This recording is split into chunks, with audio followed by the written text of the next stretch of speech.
The Senate will come to order. Will the clerk please call the roll?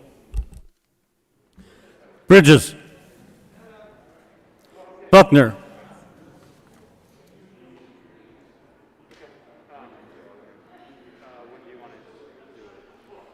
Buckner.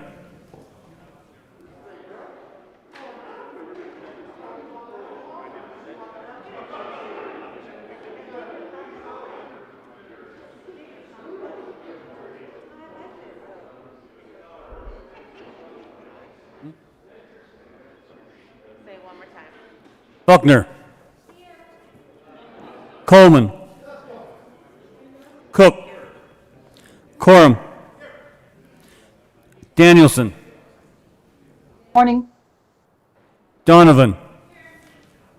Finberg. Fields. Gardner. Janal. Gonzalez. Hanson. Heisey. Holbert. Excused. Hawkes Lewis. Kirkmeyer. Colker. Lee. Liston. Lundeen. Moreno. Here. Patterson. Here. Priola. Rankin. Rodriguez. Scott. Simpson. Smallwood. Excused. Sonnenberg. Story. Winter. Woodward. Zenzinger. Mr. President. No. I'm sorry. Holbert. Oh, I didn't hear you. Sorry. Holbert.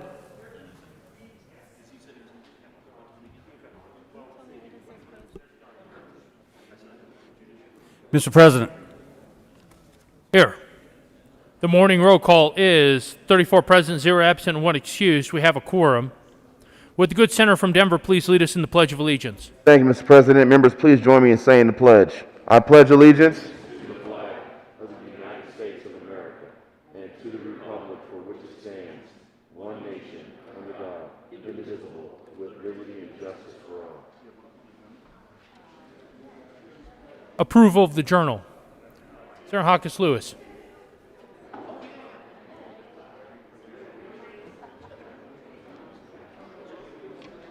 Good morning, Mr. President. Thank you. I move that the reading of the Journal of Tuesday, May 4th, 2021 be dispensed with and the journal be approved as corrected by the Secretary. You have heard the motion. All those in favor say aye. All those opposed, no. The ayes having the motion is adopted.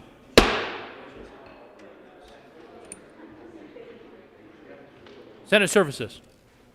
May 5th, correctly printed Senate Bill 216, 261, correctly engrossed. Senate Bill 16, 18, 69, 71, 148, 181, 230, and SJR 16, correctly re-engrossed. Senate Bills 197, 237, correctly revised. House Bill 1059, 1133, 1173, 1217, 1226, correctly re-revised. House Bill 1067, 1100, 1227, correctly enrolled. Senate Bill 143, 160, 198. Committee reports. Corrected Senate Committee of Reference Report, April 30th. Committee on Appropriations. After consideration of the merits, the committee recommends the following: Senate Bill 175 be amended as follows. So amended, be referred to the committee of the whole. Favorable recommendation.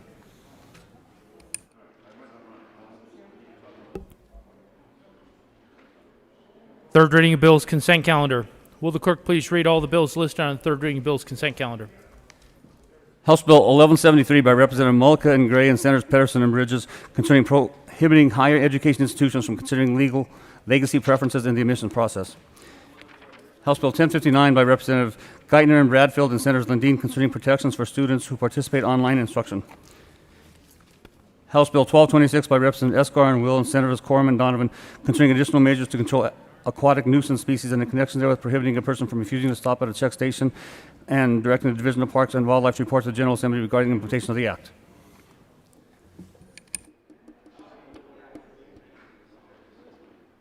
Mr. Majority Leader. Thank you, Mr. President. I move for the passage of all the bills on the third reading of bills consent calendar, which includes House Bills 1173, 1059, and 1226. Is there any discussion on any of the bills listed on the third reading of bills consent calendar? Seeing none, are there any no votes on any of the bills listed on the third reading of bills consent calendar? Senator Sonnenberg. Thank you, Mr. President. I ask to be recorded as a no on House Bill 1173. Senator Sonnenberg will be recorded as a no vote on House Bill 1173. Mr. Minority Leader. Thank you, Mr. President. I ask to be recorded as a no on 1173. Minority Leader will be recorded as a no vote on 1173. Senator Woodward. Thank you, Mr. President. I wish to be recorded as a no vote on 1173. Senator Woodward will be recorded as a no vote on 1173. Senator Lundeen. Thank you, Mr. President. If my father had been a senator, I would wish to be recorded as a no vote on 1173, but he was not, and therefore I am a yes vote on 1173. Senator Liston. Thank you, Mr. President. I wish to be recorded as a no vote on House Bill 1173. Senator Liston will be recorded as a no vote on House Bill 1173. Senator Heisey. Thank you, Mr. President. I wish to be recorded as a no vote on 1173. Senator Heisey will be recorded as a no vote on House Bill 1173.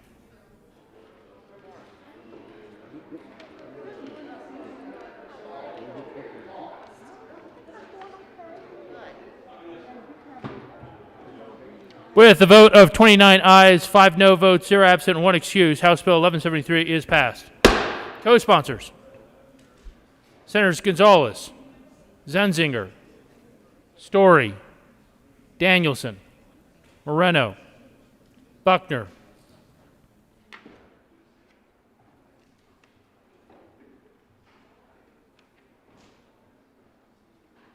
Please add the President.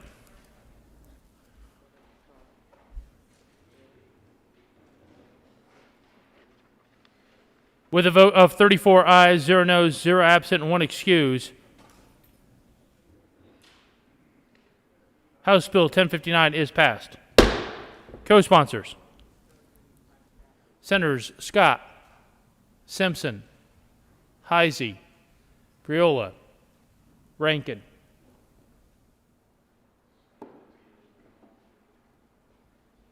Kirkmeyer, Sonnenberg.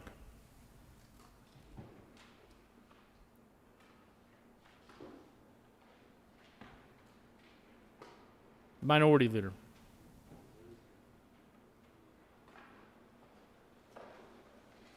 Senator Gardner.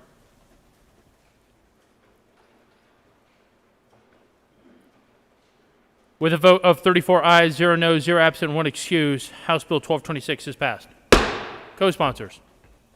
Senators Simpson, Scott, Priola, Cook, Moreno, Bridges,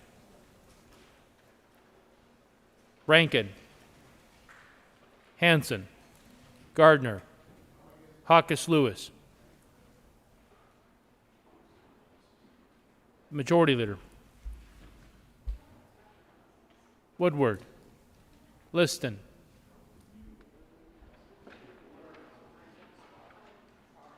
Danielson. Please add the President. Third reading of bill's final passage. Will the clerk please read the title to Senate Bill 016?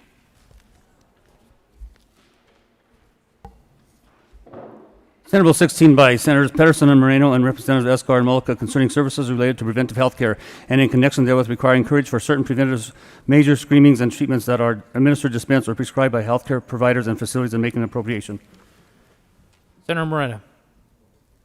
Thank you, Mr. President. We move Senate Bill 16 on third reading and final passage. Is there any discussion?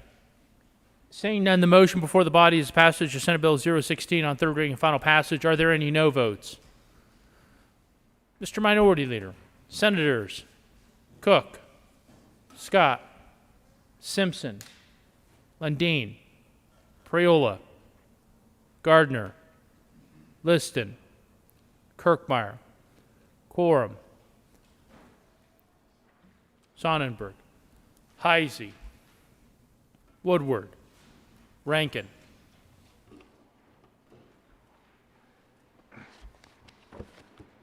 With 21 aye votes, 13 no votes, 0 absent, and 1 excuse, Senate Bill 016 is passed. Co-sponsors: Senators Lee, Zenzinger, Janal, Hansen. Majority Leader Donovan, Hawkes Lewis, Story, Winter, Buckner, Danielson. Please add the President. And Senator Gonzalez.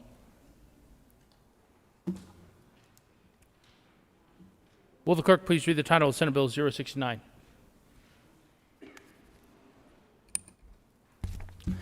Senate Bill 69 by Senators Priola and Representatives Valdez A. and Ortiz concerning license plates and in connection therewith specifying that the license plates of a motor vehicle that is classified as Class C personal property expire upon the sale or transfer of the motor vehicle, authorizing the issuance of license plates under previously retired styles and making an appropriation. Senator Priola. Thank you, Mr. President. Members, I move Senate Bill 69 on third reading and final passage. Is there any discussion? Seeing none, the motion before the body is passage of Senate Bill 069 on third reading and final passage. Are there any no votes? Senators Sonnenberg, Donovan, Rodriguez, Gardner, Cook, Heisey, Woodward, Minority Leader.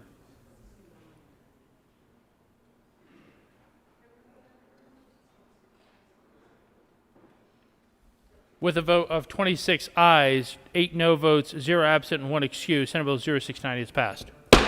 Co-sponsors: Senators Winter,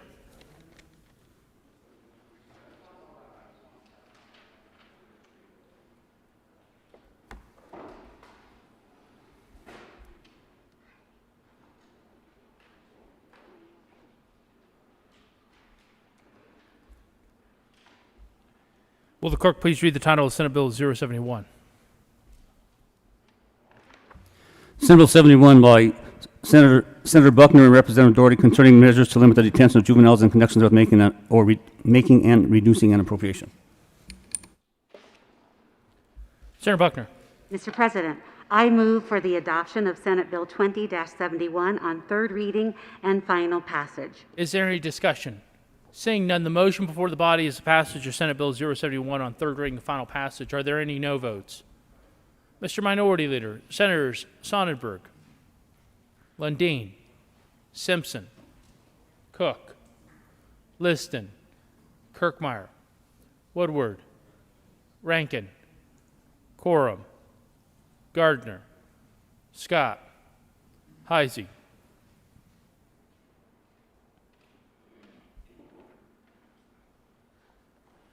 With 21 aye votes, 13 no votes, 0 absent, and 1 excuse, Senate Bill 071 is passed.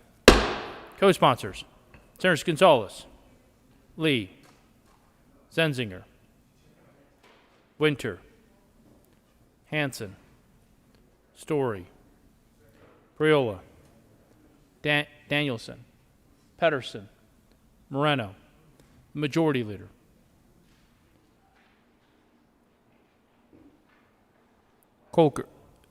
Colker, please add the President. Will the clerk please read the title to Senate Bill 148? Senate Bill 148 by Senators Gonzalez and Colker and Representative Escar and Tipper concerning the creation of Financial Empowerment Office and Department of Law in connection with making an appropriation. Senator Colker. Thank you, Mr. President. I move Senate Bill 21-148 for final passage and third and final reading. Is there any discussion? Go ahead, you go. Senator Gonzalez. Thank you, Mr. President. I just want to acknowledge that this bill is going to be transformative for a lot of Coloradans.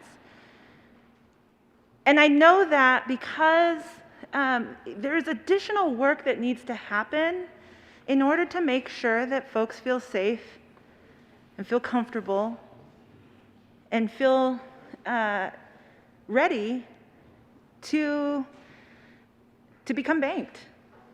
I share this because, and I want to just share a little bit of a personal story here, because when I first met my husband, when we started dating, And when we got engaged, we said, okay, babe, let's go and set up a joint bank account in order to start saving for our wedding.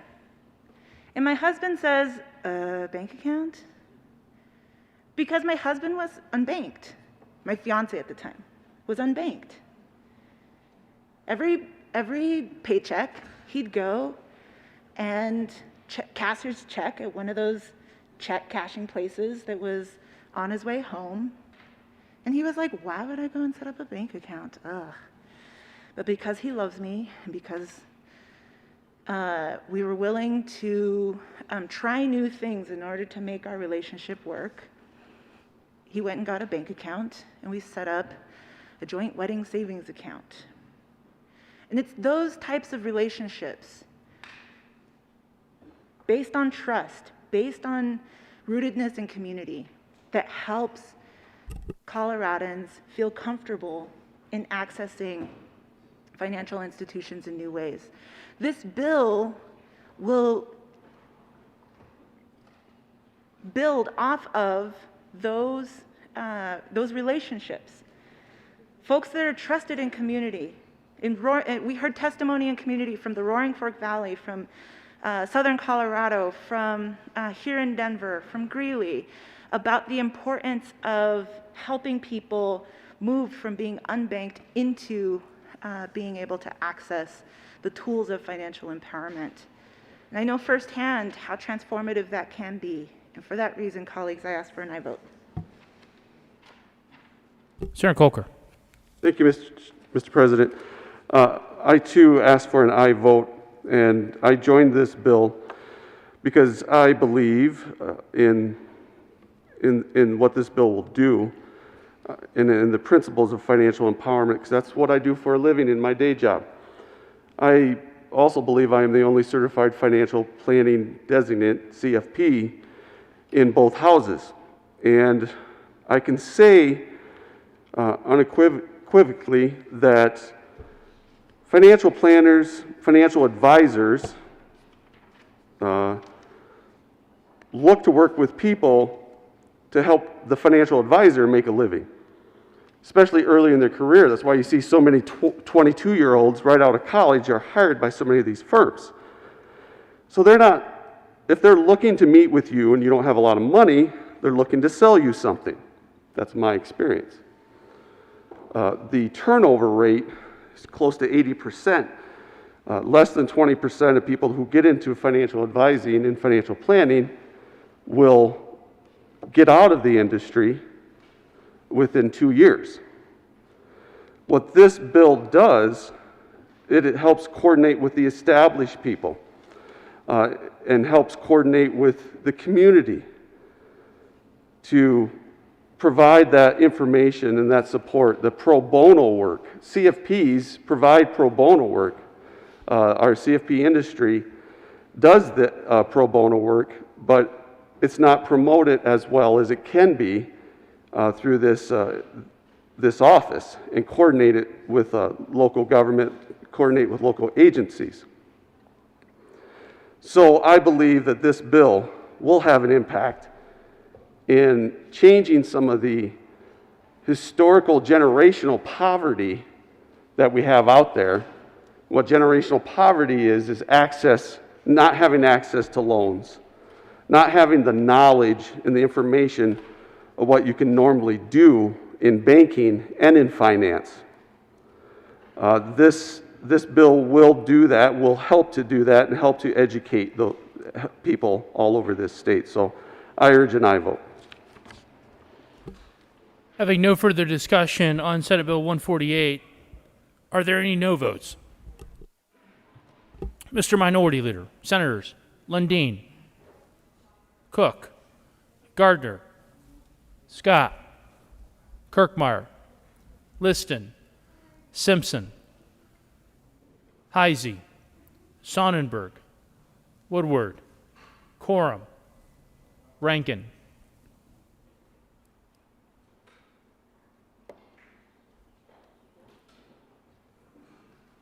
With 22 aye votes, 12 no votes, 0 absent, and 1 excuse, Senate Bill 148 is passed.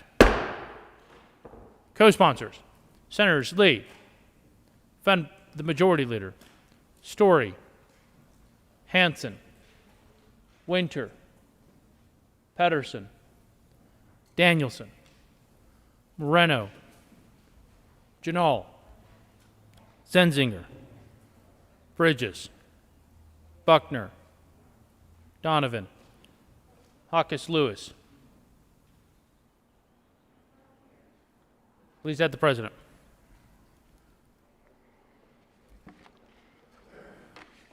Will the clerk please read the title to Senate Bill 181? Senate Bill 181 by Senators Fields and Quorum and Representatives Hurd and Carvale concerning state agencies addressing health disparities in Colorado and in connection with making an appropriation. Senator Fields. Thank you, Mr. President. Good morning, colleagues. We request permission to offer a third reading amendment. Would the good senator from Arapahoe County please tell this body why we should allow you permission to offer a third reading amendment? Members, this is just a technical amendment that we're offering today. We're replacing his or her with the executive director making a consistent declaration as to a designee. So it's a technical amendment. We ask for an aye vote. Would the good senator please also move Senate Bill 181? And I move. 06, L, Amendment L006 and the bill. on the bill. You all have heard the request. The motion before the body is to allow the good senator permission to offer a third reading amendment. All those in favor say aye. All Aye. those opposed, no. The ayes have it, and permission is granted. There is an amendment at the desk. Will the clerk please read Amendment L006? Amendment L006 to Senate Bill 181 by Senator Fields, amending gross bill page Senator 7. Quorum. Senator Quorum. Thank you, Mr. President. We moved L006. I do have my reservations on the bill because it came from the senator who is not here today. But in good faith, good bipartisan effort, we ask for an aye vote. Is there further discussion? Seeing none, the motion before the body is the adoption of Amendment L006 to Senate Bill 181. Are there any no votes?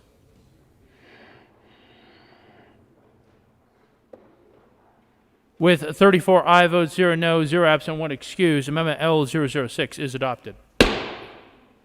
To the bill. Senator Quorum. Thank you, Mr. President.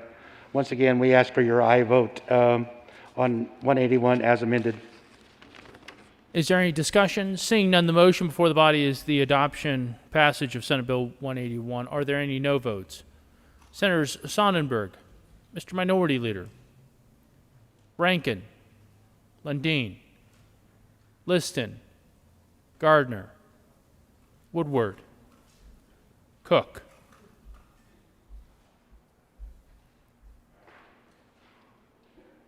With 26 aye votes, 8 no votes, 0 absent, and 1 excused, Senate Bill 181 is passed.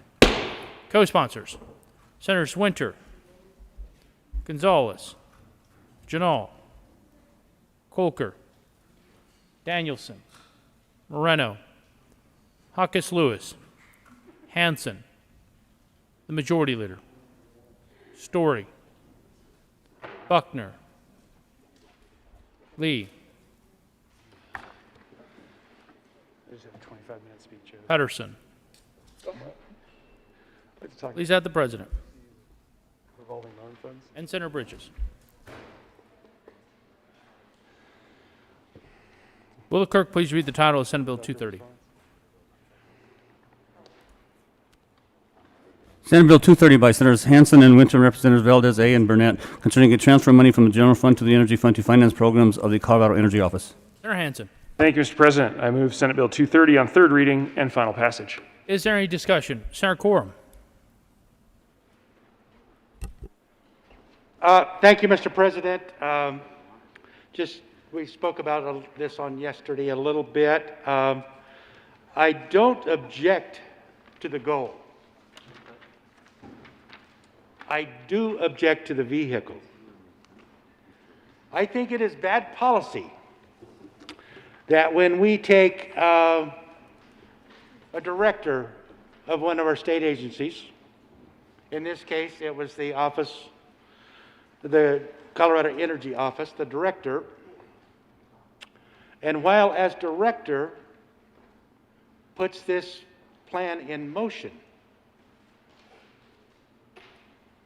Now, I wouldn't have a problem with this, and I probably should have ran this amendment yesterday. I'm not going to ask for a third reading amendment. But I think to bring transparency to what we're doing here, Colorado Energy Office should have sent out an RFP for this program. I think it is absolutely wrong to take a former director that sets up a nonprofit that is a nonprofit of one,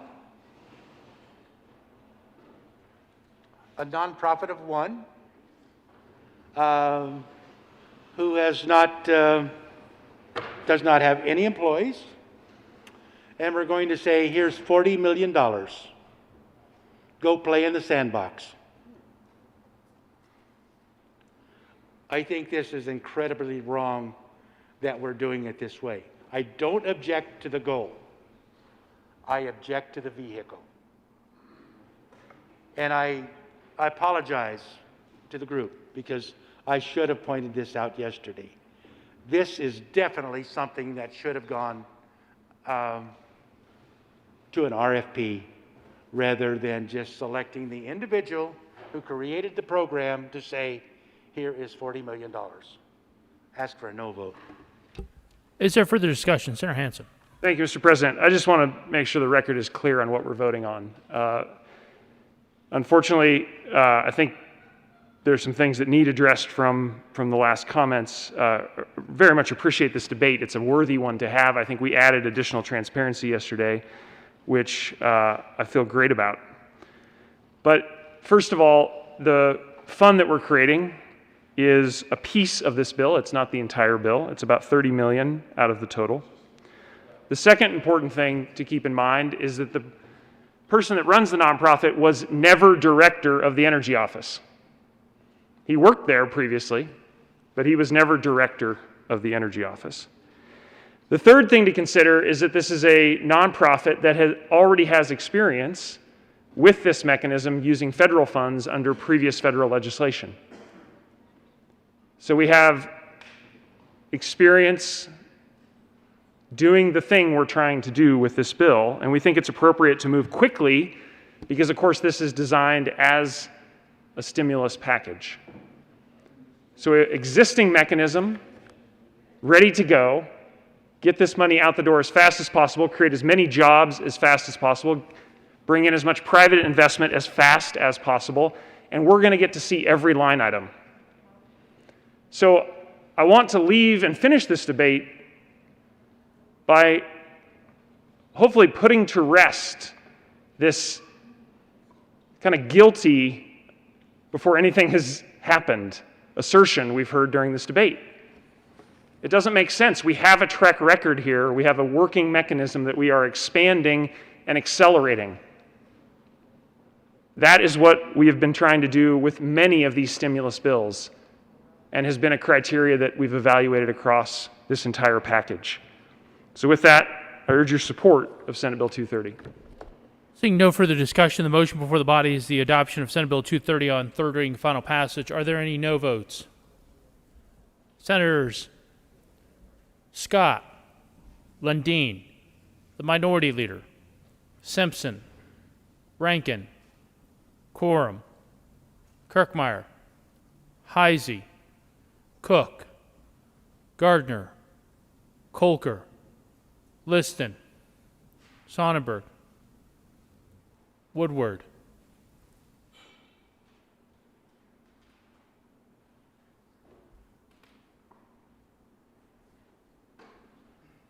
With 20 aye votes, 14 no votes, 0 absent, and 1 excuse, Senate Bill 230 is passed. Co-sponsors. Senators Bridges,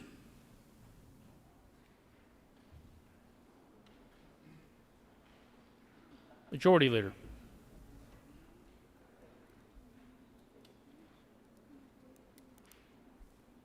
Pedersen.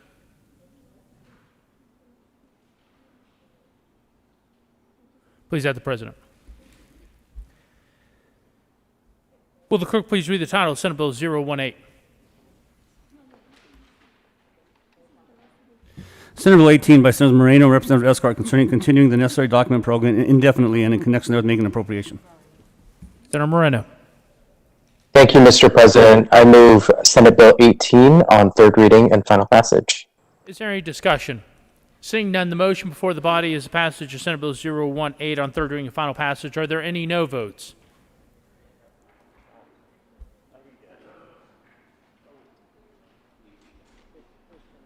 Mr. Minority Leader, Senators Lundin,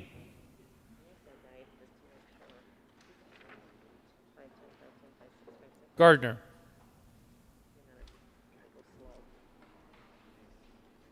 with 31 aye votes, 3 no votes, 0 absent, 1 excuse, Senate Bill 018 is passed. Co-sponsors. Senators Lee,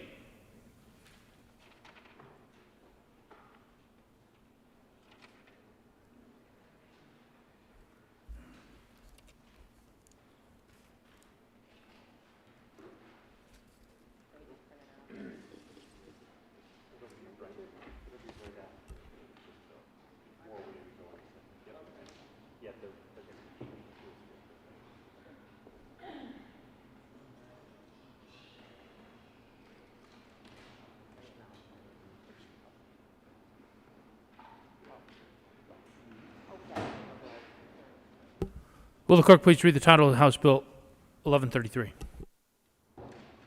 House Bill 1133 by Representative Mulligan, Judah, and Senators Pedersen and Priola concerning strategic resources for kindergarten through 12th grade schools to provide a safer environment for kindergarten through 12th grade students who have been diagnosed with a seizure disorder. Senator Priola. Thank you, Mr. President. Members, I move House Bill 1133 on third reading and final passage. Is there any discussion? Seeing none, the motion before the body is the passage of House Bill 1133 on third reading and final passage. Are there any no votes?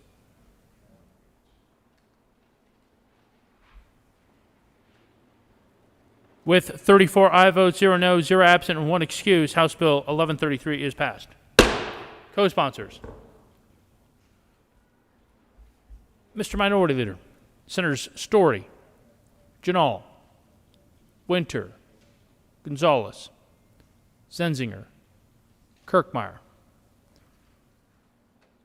Senator Story, I have you recorded.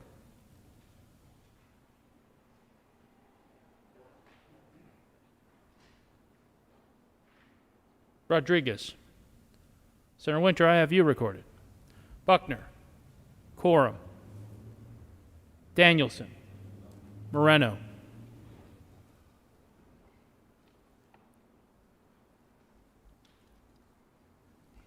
Will the clerk please read the title of House Bill 1217?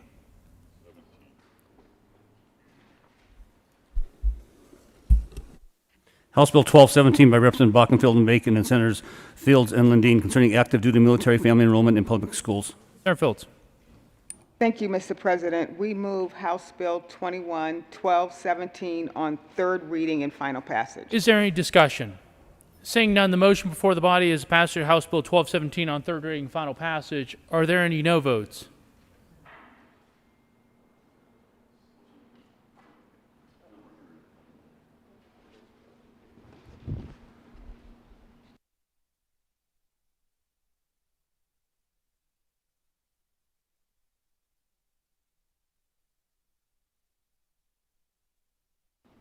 With 34 aye votes, 0 no, 0 absent, and 1 excuse, House Bill 1217 is passed. Co-sponsors, Senators Gardner, Zenzinger, Lee, Winter, Scott, Kirkmeyer, Simpson, Pedersen, Danielson, Rankin, Moreno, Liston, Story, Woodward, Coleman, Sonnenberg, Cook, Priola, Janal, Minority Leader, Heisey, Bridges, Buckner, Rodriguez, Quorum. Hanson. Donovan.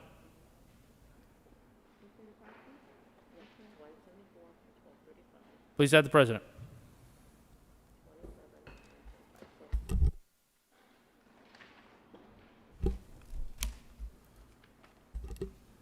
Assistant Majority Leader. Thank you, Mr. President. I move that the Senate Bill 174 and House Bill 1235 over until Monday, May 10th. The motion is to lay over both Senate Bill 174 and House Bill 1235 to Monday, May 10th. All those in favor say aye. All those opposed, no. The ayes have it, and those bills will be laid over until Monday, May 10th. Assistant Majority Leader. Thank you, Mr. President. I move that Senate Bill 2027 and 175 lay over until Thursday, May 6th. The motion before the body is to lay over both Senate Bills 027 and Senate Bill 175 until Thursday, May 6th. All those in favor say aye. All those opposed, no. The ayes have it, and that motion is adopted.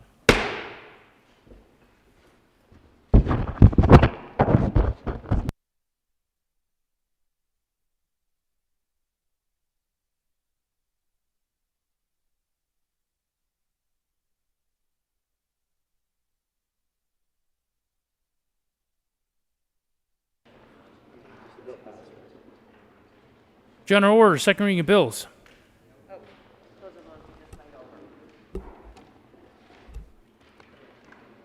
Consideration of resolutions. Will the clerk please read House Joint Resolution? Mr. Majority Leader. Thank you, Mr. President. I move HJR 1007 layover until tomorrow, May 6th. You have heard the motion. All those in favor say aye. All those opposed, no. The ayes have it, and the motion is adopted. And House Joint Resolution 1007 will lay over until 5/6/21 and retain its place on the calendar. Consideration of House amendments. Will the clerk please read the title to Senate Bill 226? Senate Bill 226 by Senator Moreno and Representative McCluskey concerning an increase in the general fund reserve. Senator Moreno. Thank you, Mr. President. I move the Senate concur with House amendments to Senate Bill 226. Would the good senator from Commerce City please tell us why we should concur with House amendments on Senate Bill 226? Thank you, Mr. President. Colleagues, the amendments that the House added reduce slightly the general fund reserve, which was necessary for balancing. So it's now at 13 and 4/10%. Having no further discussion, the motion before the Senate is that we concur with House amendments on Senate Bill 226. Are there any no votes? With a vote of 34 ayes, 0 noes, 0 absent, and 1 excused, that motion is adopted. Senator Moreno. Thank you, Mr. President. I move for the repassage of Senate Bill 226 as amended. The motion is for the repassage of Senate Bill 226 as amended. Are there any no votes? With a vote of 34 ayes, 0 noes, 0 absent, and 1 excused, Senate Bill 226 is repassed. Co-sponsors. Senators Cook,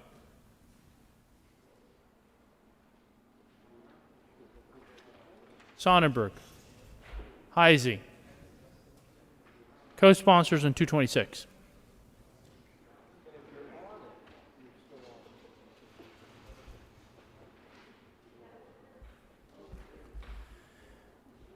Will the clerk please do the title of Senate Bill 008? Senate Bill 008 by Senator Simpson and Representative Valdez D. and Holtorf concerning removing the word junior from the name of certain colleges. Senator Simpson. Thank you, Mr. President. I move that the Senate concur with the House amendments to Senate Bill 008. Would the good senator from Alamosa please tell us why we should concur with House amendments on Senate Bill 008? So we had some pretty good debate when the bill was second and third reading here. around the inclusion of Northeastern Junior College in the bill. So after some conversations in the community, the president of Northeastern Junior College requested that Northeastern be removed from the bill. And that's what the amendment does. Jerry, what you promise? Is there further discussion? Mr. Minority Leader.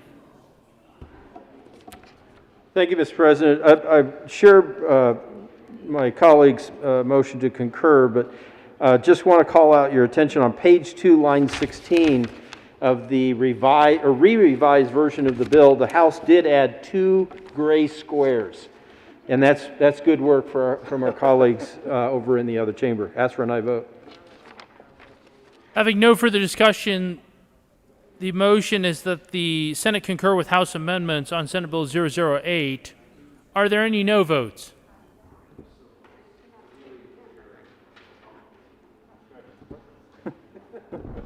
With a vote of 34 ayes, 0 noes, 0 absent, and 1 excuse, that motion is adopted. Senator Simpson. Thank you, Mr. President. I move for the repassage of Senate Bill 008 as amended. The motion is for the repassage of Senate Bill 008 as amended. Are there any no votes? With a vote of 34 ayes, 0 noes, 0 absent, and 1 excuse, Senate Bill 008 is repassed. Co-sponsors. Senator Sonnenberg. Cook. Quorum.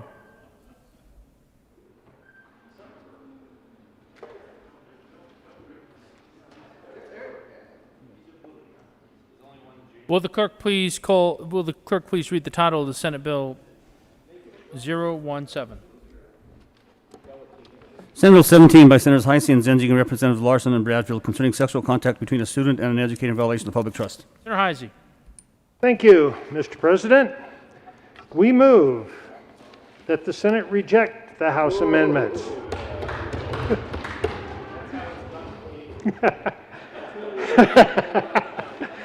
Will the good senator from Fountain please tell us why we should reject House amendments on Senate Bill 017? On a bill that came out of this chamber unanimously, the House did a strike below. We would like to try to work out some agreement. Is there further discussion? Seeing none, the motion before the body is that the that the Senate not concur with House amendments on Senate Bill 017 and that a conference committee be appointed. Are there any no votes? With a vote of 34 ayes, 0 noes, 0 absent, 1 excuse, that motion is adopted.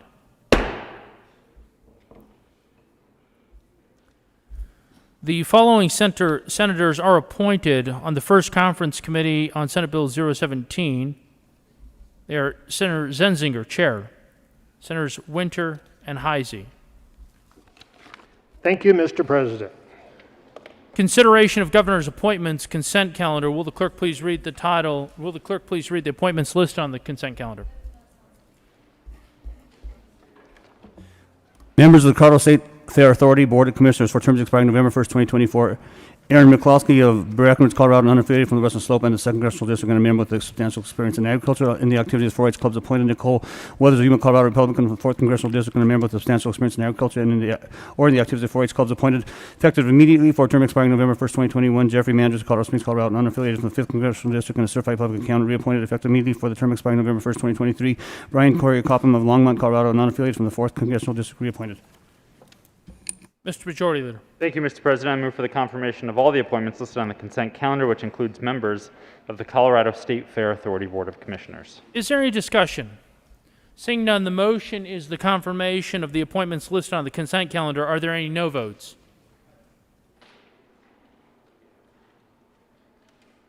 With 34 aye votes, 0 no, 0 absent, 1 excuse, all of those appointments are confirmed.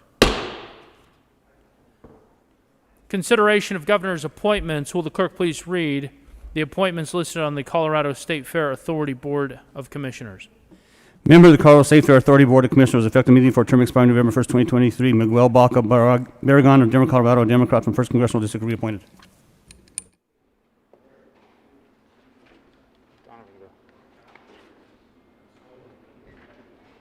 Senator Donovan. I don't have this.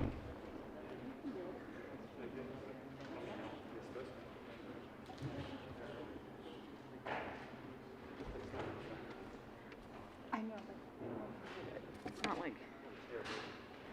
I move for the confirmation of Miguel Barragan to the Colorado State Fair Authority Board of Commissioners. Is there any discussion? Senator Quorum. Thank you, Mr. President. I was a no on this in committee, and let me tell you why I'm a no. When this appointment was made, the gentleman is a fine gentleman from a great family, but he missed 5 out of the 12 meetings. 5 out of 12. And I questioned the commitment to the State Fair Board, and the answer was, well, I had a job that took a lot of time. Well, this is done on Zoom. And frankly, he knew he had that job when he took the appointment.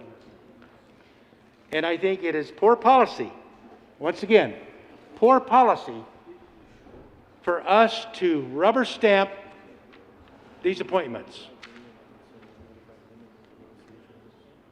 Someone could have been selected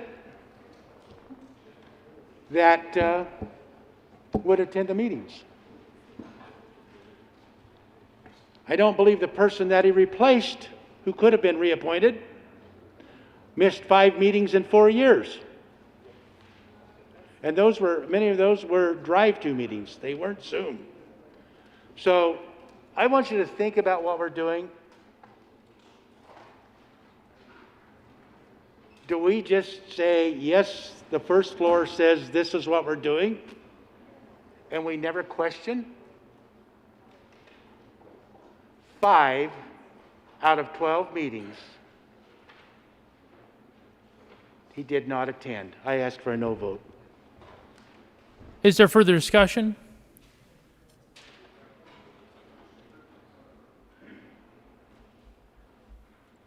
Seeing none, the motion before the body is the confirmation of the governor's appointments to the Colorado State Fair Authority Board of Commissioners. Are there any no votes? Senators Cook, Gardner, Lundin, Heisey, Simpson, Liston, Sonnenberg, Kirkmeyer, Quorum, Woodward, Priola, Rankin, the minority leader.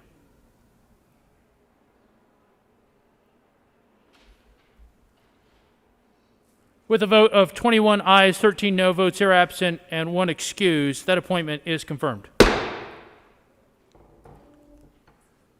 Members, before we proceed, might we take just a moment to celebrate the fact that we have just broke the Senate's sounding block. So the Senate will stand in a brief recess.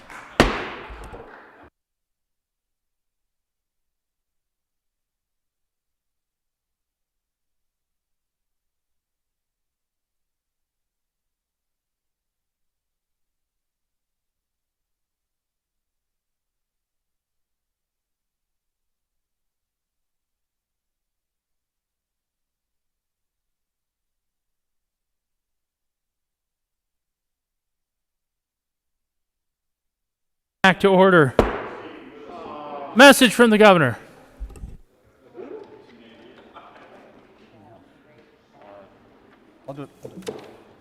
Tuesday, May 4th, Colorado Senate.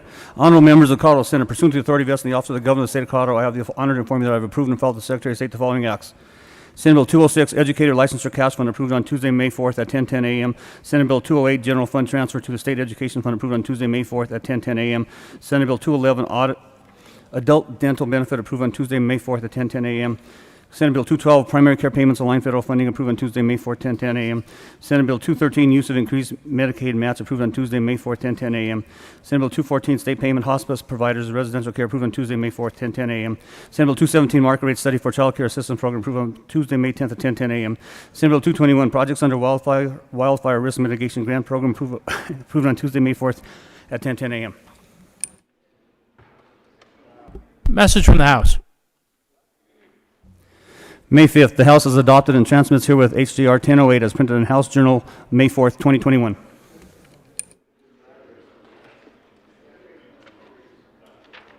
Introduction and consideration of resolutions. Will the clerk please read the title to HJR 1008? HJR 1008 by Representative Escar, McKean, and Senators Fenberg and Holberg concerning a request to the Supreme Court of the State of Colorado to render its opinion upon questions regarding sections 44 to 48.4 of Article 5 of the State Constitution. Mr. Majority Leader. Thank you, Mr. President. I move HJR 1008. Is there any discussion? Mr. Majority Leader. Thank you, Mr. President. Members, if we need to take a brief recess for folks to gather information or understand what we're doing here, because it is it just came over from the House, so we can do that if we need to. But I wanted to explain what this resolution is. So I don't know, about a week ago or so, we passed Senate Bill 247, I believe it was. And that bill made some small changes, but important changes to the redistricting process. It didn't change the process, I guess, so much as it changed the definition of necessary census data. Obviously, this was on the consent calendar, so we did not talk about it at length here at the well, but we have all probably seen the complications in the news that is occurring at the redistricting commissions that were set up because of amendments Y and Z. And the complications are a result of the delayed census data from the federal government. Without getting into the politics and the reasons for that delay, it is delayed, and that is the fact, and that is what we're dealing with now. The amendments Y and Z laid out a very specific timeline and process for how we redraw our political boundaries for Congress and for the legislature. One of the initial steps after the independent commissions are seated is to have the staff, the nonpartisan staff, draw a preliminary map.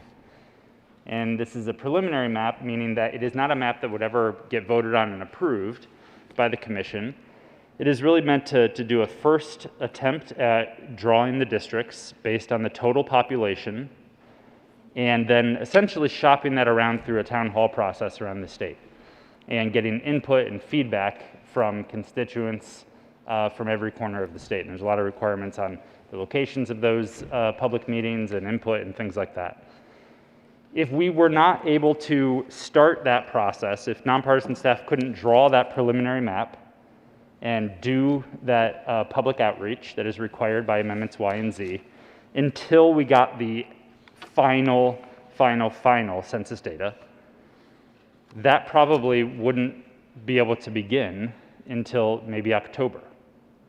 And that would be a problem, because our Constitution also says the commissions have a deadline of when they have to submit the maps, final maps, to the Supreme Court for review. If the Supreme Court finds an issue with it, there's, I think, another month for the commissions to redraw a map to fix the problems and then resubmit to the courts.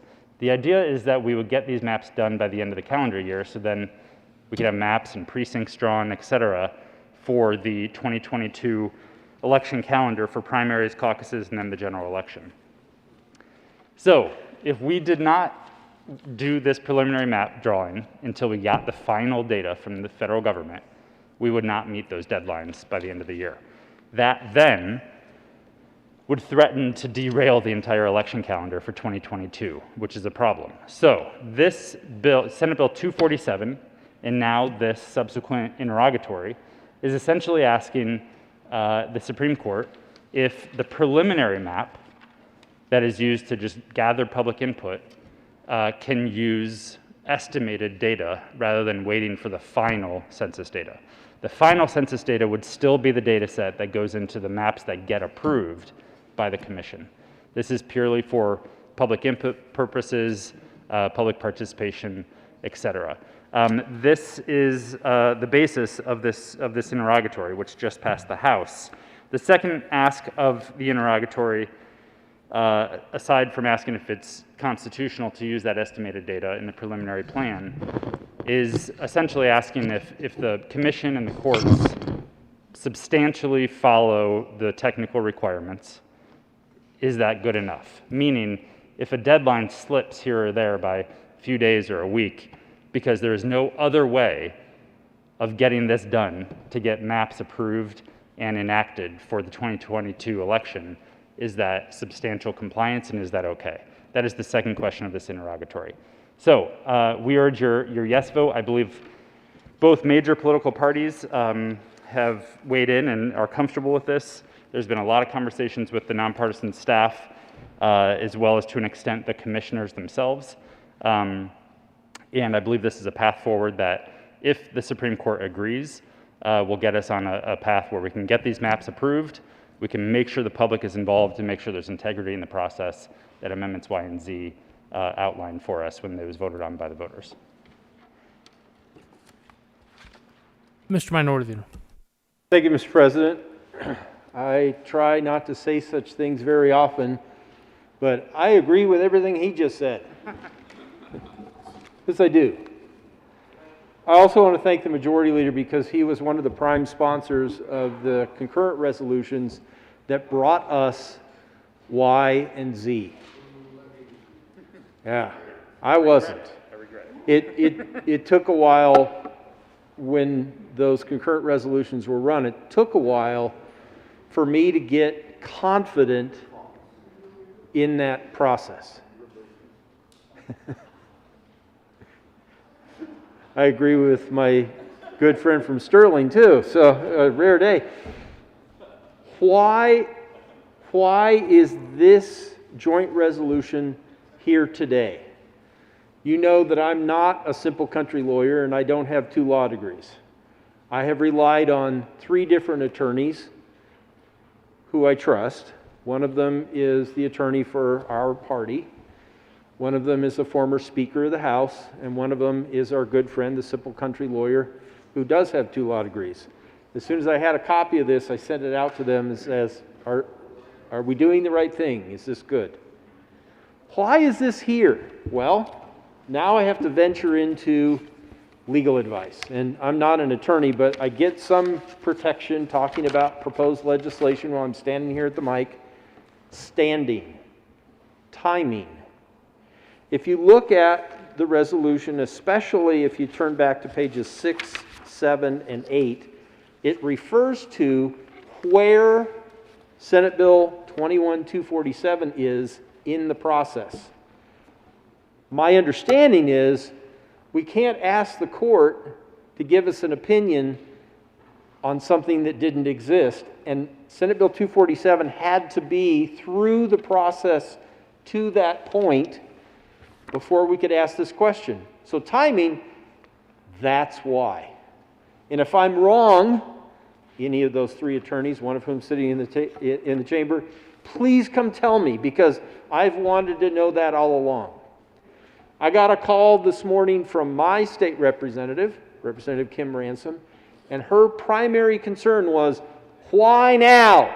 Good question, Representative Ransom. And I work for her. I'm her senator. Why now? It's the standing question. Standing of, did the commissions exist? Can they ask for an interrogatory, or do we have to do that? Where's the bill that we're asking them to give the Supreme Court to give an opinion about? Now it's far along enough in the process, my understanding, that we can ask them that question.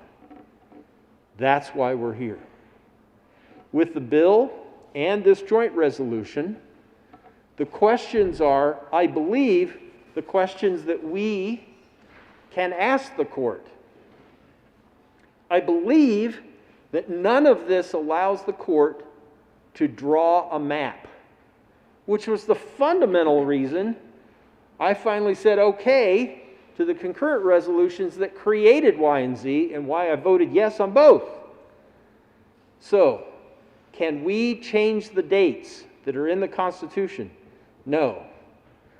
Who could change the dates? The people. Can they change the dates right now? No.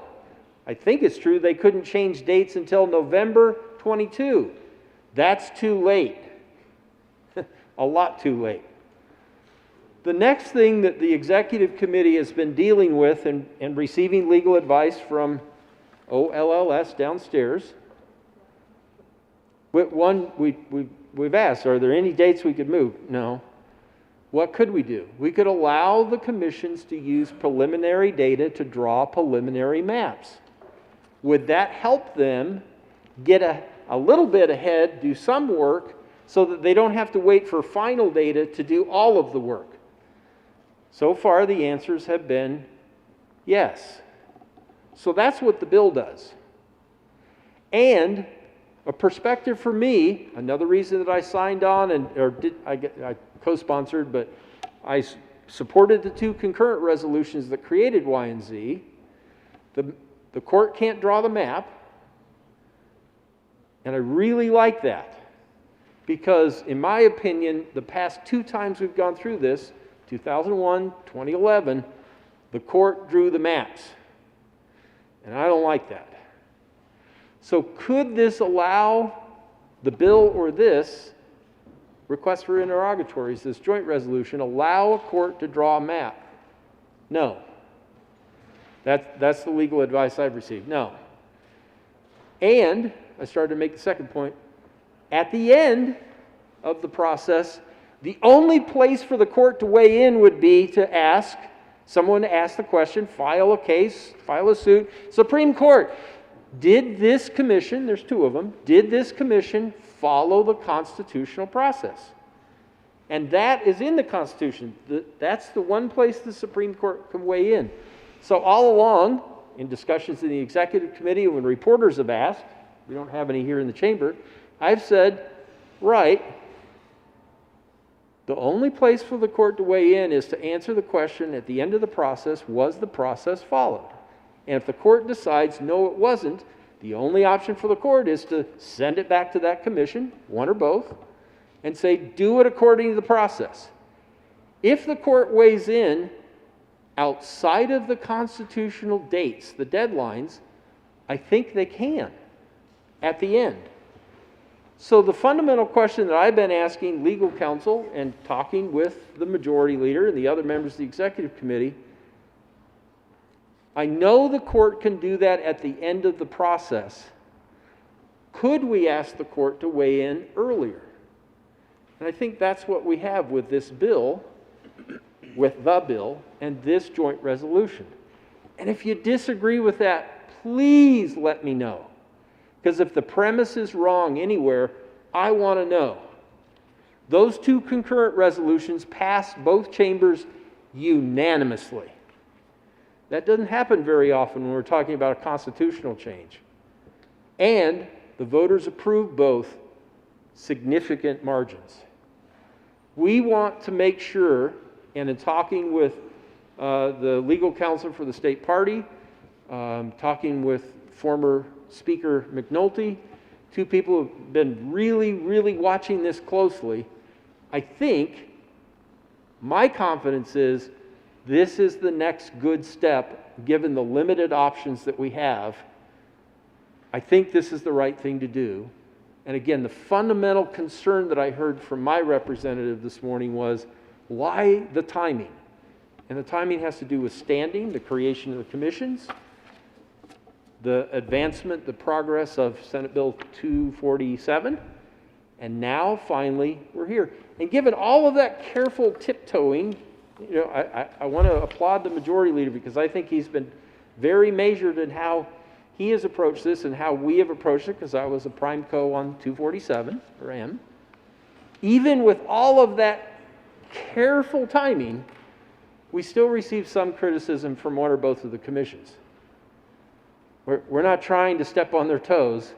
They can't run bills. They can't run joint resolutions, but we can. So we're trying our best. If we've got it wrong, a little bit or a lot, please come tell us. Thank you, Mr. President.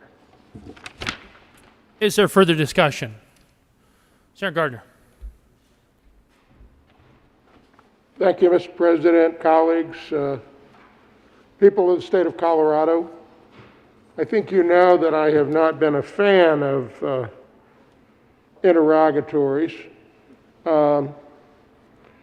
but it is a process that has its use and is important. And in this case, it is the exception that proves the rule. Because this is an appropriate set of interrogatories to deal with a very serious issue and one about which we can do nothing, and the calendar dictates that we must do something.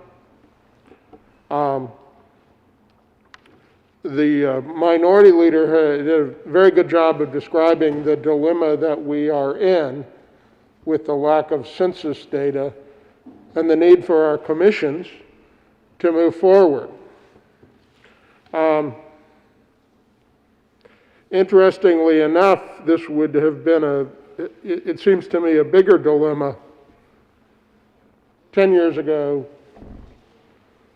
20 years ago, simply because of our technologies that really permit us to have much better counts of census independent of the decennial census. Not something we should rely on in the end, but my sense is that, and it was when we passed 247, that there's really good data for the commissions to use to start their process. And it is important for the people of Colorado to understand that the final lines will not be drawn except on the official census data. But in the meantime, Amendments Y and Z properly called for public hearings, maps that the public could comment on, and there's no way to get that done. A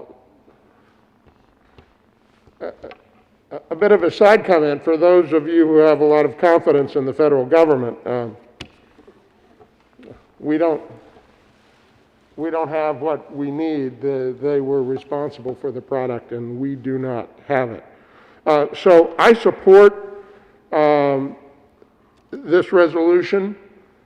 I support asking the court for the interrogatories, to undertake them and to answer them. Given how many questions we've sent them these days, I don't envy them.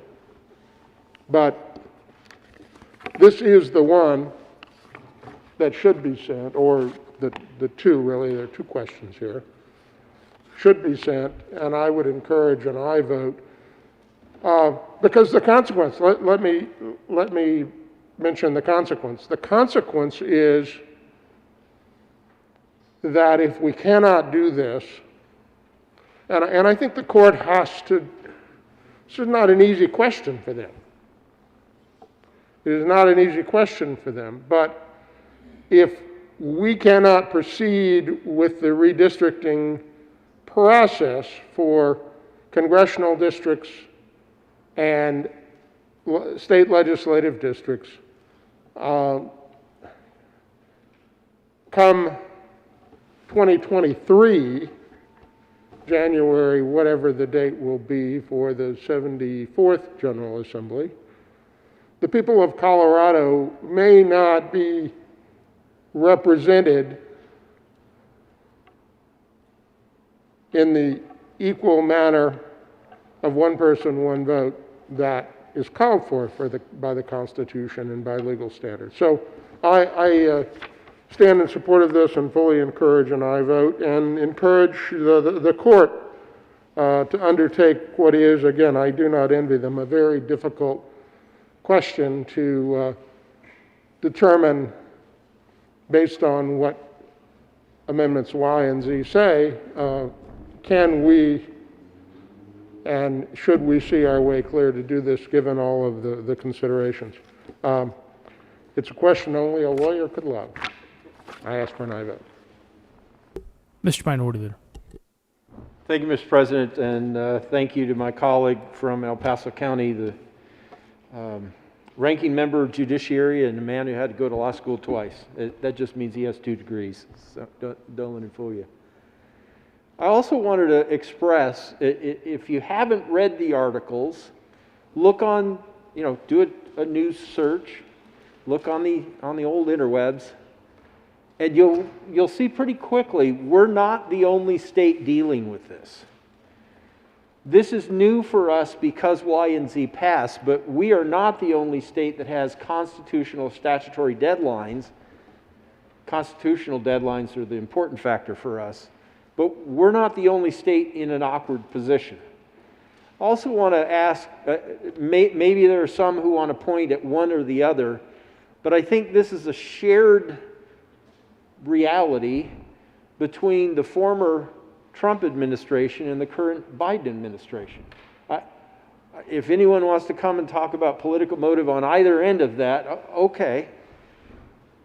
But we're in a really tough situation because the census data, the final data, isn't here yet. And if we'd have known that back when the concurrent resolutions came through, maybe we could have looked at some flexibility in the dates or different dates, but I'm not sure that would have even been possible. And if you're still not really sure, I hope you will vote yes on this joint resolution. But if you're not sure about how many dominoes are yet to fall, go talk to your county clerk or clerks. They have to re-precinct in all 64 counties have to re-precinct. Can they do that yet? No.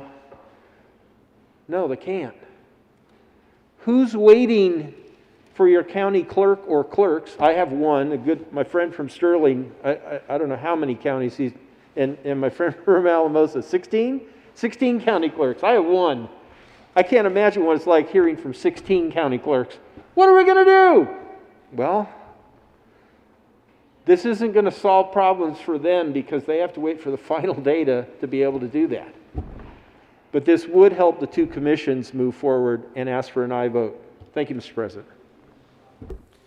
Having no further discussion, the motion before the body is the adoption of House Joint Resolution 1008. Are there any no votes?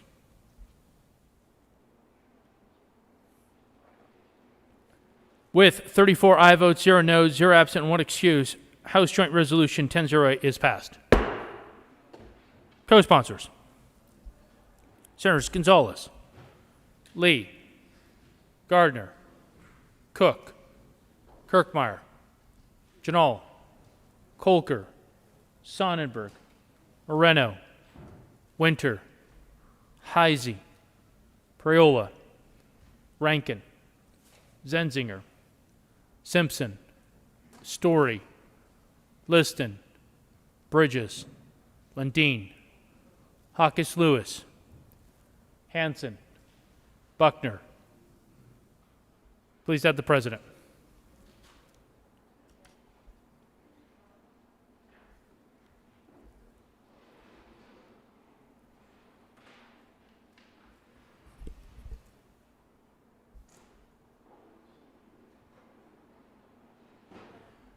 Announcements. Members, before we hear additional announcements, I do want to make an important announcement that it will be important, so please be attentive to this. We are working to recreate the recreation photo for May 24th through the 26th.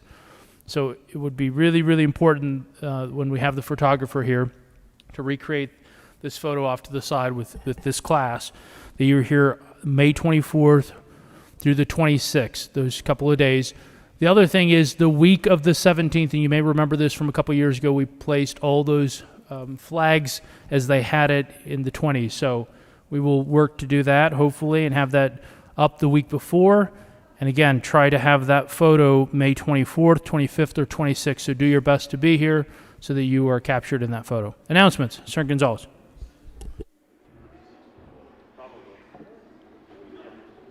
Thank you, Mr. President. I request a moment of personal privilege. Granted. Colleagues, Feliz Cinco de Mayo. I want to take a moment to acknowledge the significance of this date and also share a bit of American and Colorado history. On September 16th, 1810, Mexico declared its independence from Spain. In 1829, Mexico outlawed slavery, abolished the caste system, and established citizenship for non-whites. Y'all, they did this 3.5 decades before the United States made that happen. At that time, large swaths of southern and western Colorado were part of Mexico. Colleagues, maybe you've heard the phrase, "We didn't cross the border crossed us."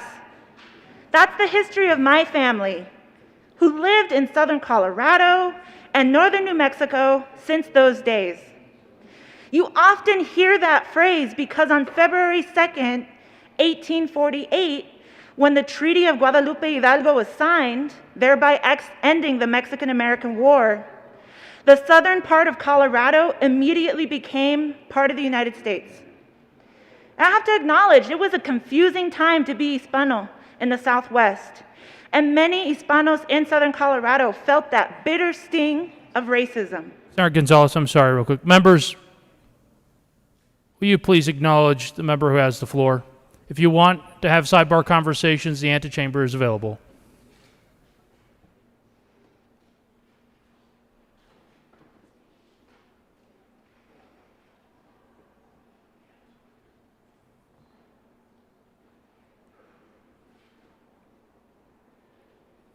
Senator Gonzalez, you're recognized.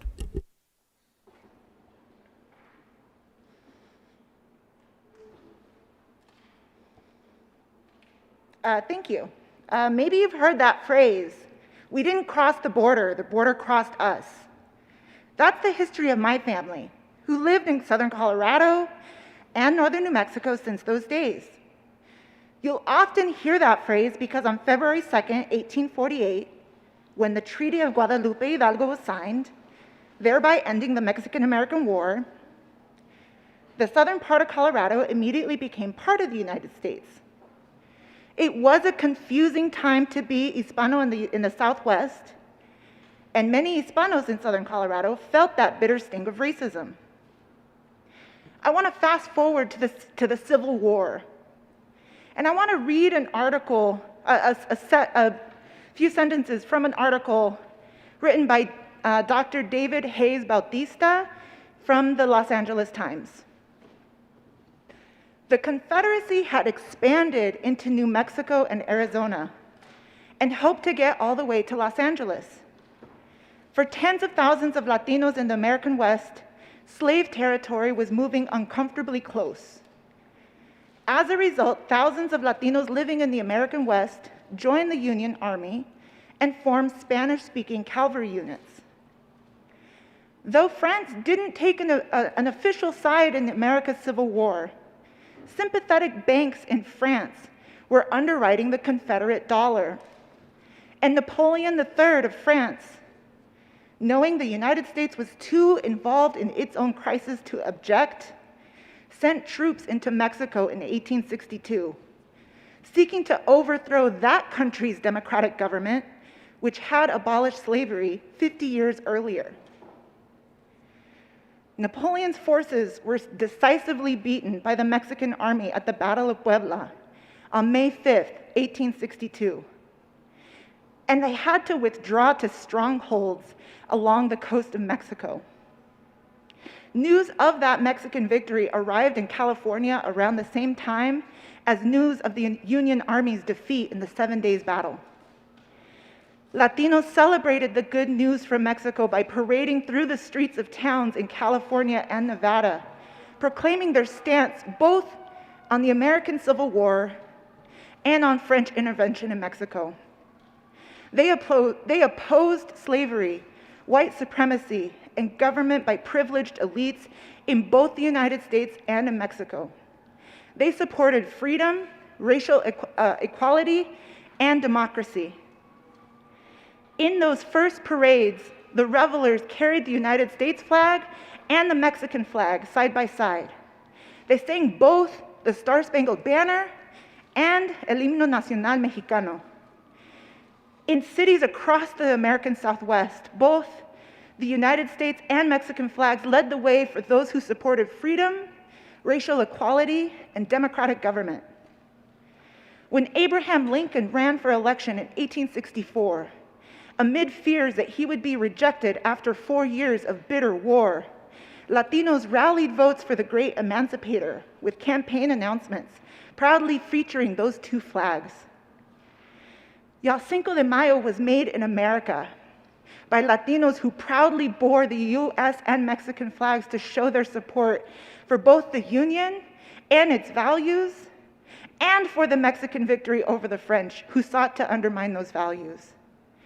So colleagues, in closing, the true history of Cinco de Mayo is rooted in a uniquely American history, rooted in the hard work of overcoming incredible odds, and rooted in unity to combat white supremacy and slavery.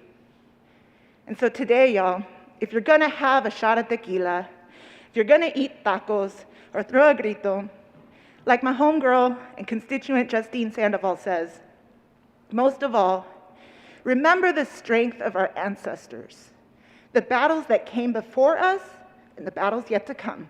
Thank y'all. Further announcements.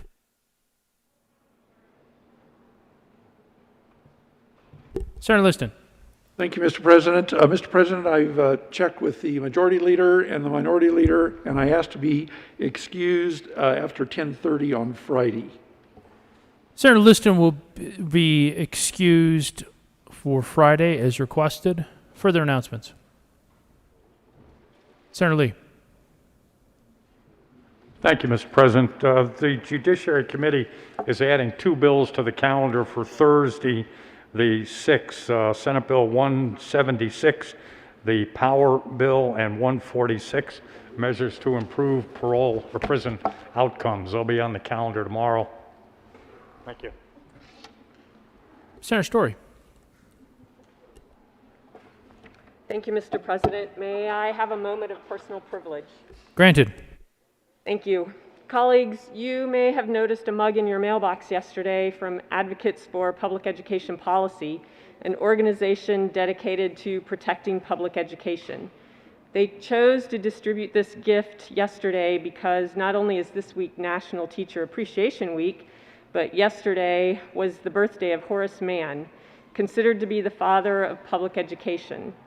Horace Mann devoted his life to creating a system of free, effective, secular, universal public education for all children, supported by the public and led by trained professional teachers. His 6 main principles were: the public should no longer remain ignorant, that such education should be paid for, controlled, and sustained by an interested public, that this education will be best provided in schools that embrace children from a variety of backgrounds, that this education must be non-sectarian, that this education must be taught using the tenets of a free society, and that education should be provided by well-trained professional teachers. Mann believed strongly that free public education was an absolute necessity for the existence and maintenance of a democratic way of life. I couldn't agree more, and I implore you to stand with me in this belief. Today, we are in the midst of Teacher Appreciation Week. Even before this pandemic, I had the greatest appreciation for educators. But during the pandemic, collectively, they turned classrooms into Zoom rooms, practically overnight. They carried on and flipped back to in-person learning, then to hybrid, and sometimes combinations of these strategies. Teachers are among the most dedicated and committed career employees, personally investing hundreds of thousands of dollars of their own money to build out classroom materials, and investing extensive hours well beyond their expected work requirements. And with a demonstrated commitment to serving students and ensuring they receive and learn the skills they need for life beyond K-12. Educators are remarkably dedicated to their field, not because they are highly compensated, but purely for the love of teaching. So I ask you to pause in your day today and the rest of the week to let an educator know how much you appreciate them. However, actions speak louder than words, and while we say we appreciate our teachers, our actions say otherwise. Colorado consistently pays our teachers significantly below the national average. According to a recent report from the Colorado School Finance Project, the highest average salary for Colorado teachers is just over $53,000, far below the national average of almost $62,000.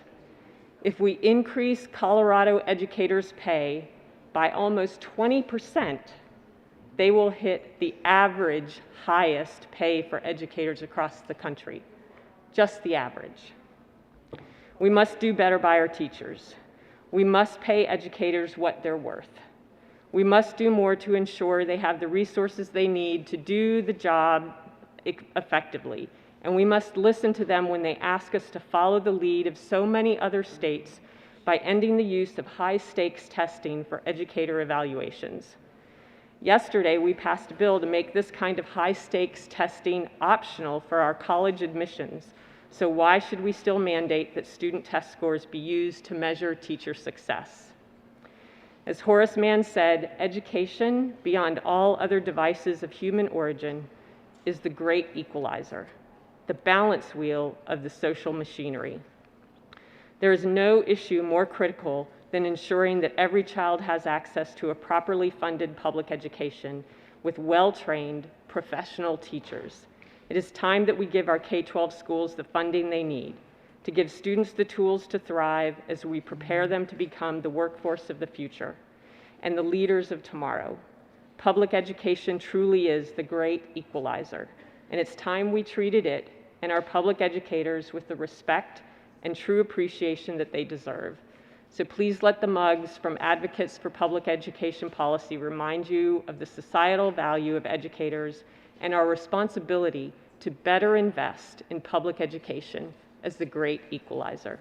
Thank you, Mr. President. Senator Winter.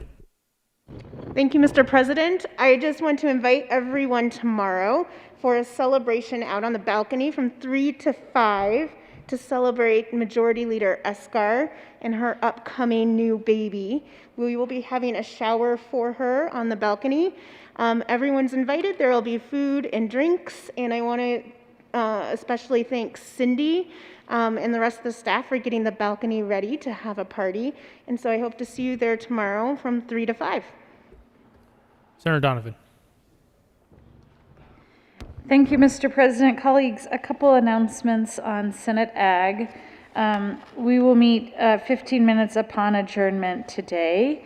And then tomorrow, I want to give a heads up, although we'll still work through some official pieces and I'll make it official later, but that tomorrow's calendar will likely change and that Senate Bill 245 and House Bill 1260 will be moved. Thank you, Mr. President.